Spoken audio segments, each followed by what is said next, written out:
The Defence Minister Rajnath Singh arrived in Imphaal's Mantri Pukri a short while ago, where he interacted with army troopers as well as the Assam Rifles personnel. The Defence Minister was also accompanied by the Army Chief General Manoj Pandey during his visit at the Assam Rifles garrison. Well, the Raksha Mantri, while addressing the army jawans, paid tributes to the valour and sacrifices of the defence forces.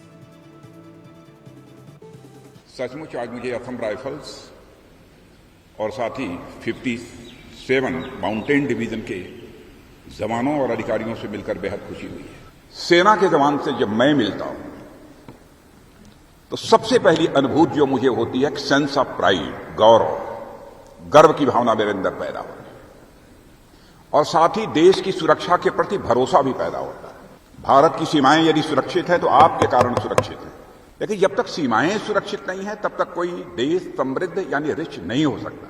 कि जरूरत पड़ने पर अपना सब कुछ न्यौछावर कर देने की तड़पन और इच्छा यदि किसी के अंदर होती है तो हमारे भारत के सेना के जवानों के अंदर होती है। इसलिए मैं कहता हूं कि इनका प्रोफेशन मोर देन प्रोफेशन है, इनकी सर्विसेज मोर देन सर्विसेज है।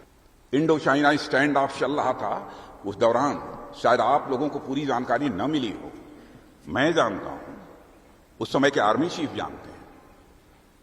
जिस शौर्य और पराक्रम का परिचय हमारे सेना के जवानों ने दिया है, मेरे मित्रों, यह देश सदैव आपका ऋणी रहेगा, सदैव आपका ऋणी रहेगा।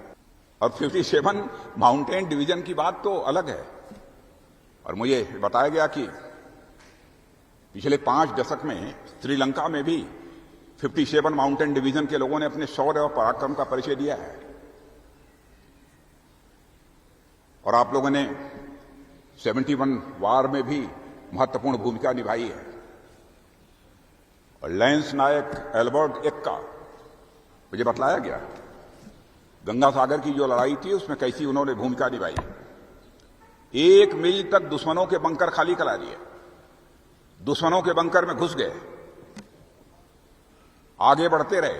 2 मंजिले मकान पर चढ़कर दुश्मन गोली चला रहे, 2 मंजिले मकान पर चढ़ गए और वहां पर वो शहीद हो गए। मैं आप सभी का शीश झुकाकर अभिनंदन करना चाहता हूं, कोई छोटी बात नहीं है।